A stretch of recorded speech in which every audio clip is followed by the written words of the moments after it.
On commence ce bulletin en santé. Québec confirme que la planification de la réfection et l'agrandissement de l'hôpital d'Amos vont de l'avant. Et Félix, l'annonce survient après des mois d'incertitude. Félix? Oui, Anthony, il y a 2 semaines, le quotidien La Presse mettait justement en lumière plusieurs projets d'infrastructure en santé au Québec qui étaient sur la glace, dont celui de l'hôpital d'Amos à cause du contexte budgétaire plus difficile. Et aujourd'hui, eh bien, le centre hospitalier d'Amos se retrouve dans la liste des priorités de la CAQ sur les projets de chantier d'infrastructure en santé. Ce qu'il faut savoir, Anthony, c'est que le gouvernement continue l'élaboration de son dossier d'affaires piloté par le bureau de projet et la faisabilité de jumeler les 2 phases des travaux est présentement à l'étude. Vous vous souviendrez que c'est ce que suggéraient les acteurs du milieu depuis quelques mois.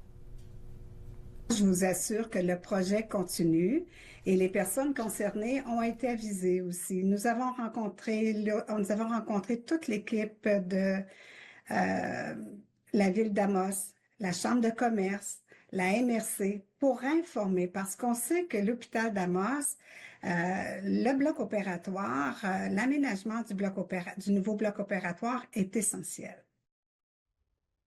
Le suivi des travaux accueille la nouvelle, Félix?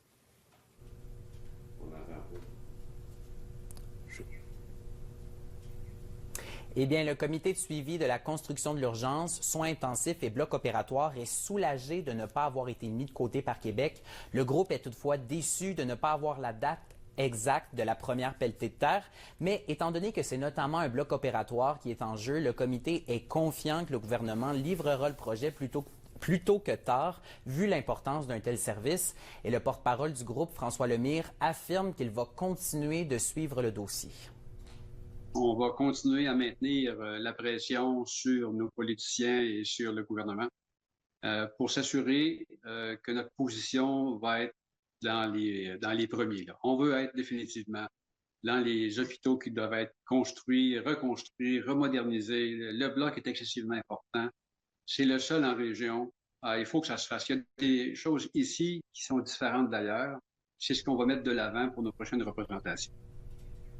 En terminant, Anthony, on surveillait aussi dans la région le projet de Maison des aînés de Palmarol. Eh bien, il ne se retrouve pas dans la liste des priorisations des chantiers par Québec. Merci pour l'information, Félix. Bonne soirée à vous.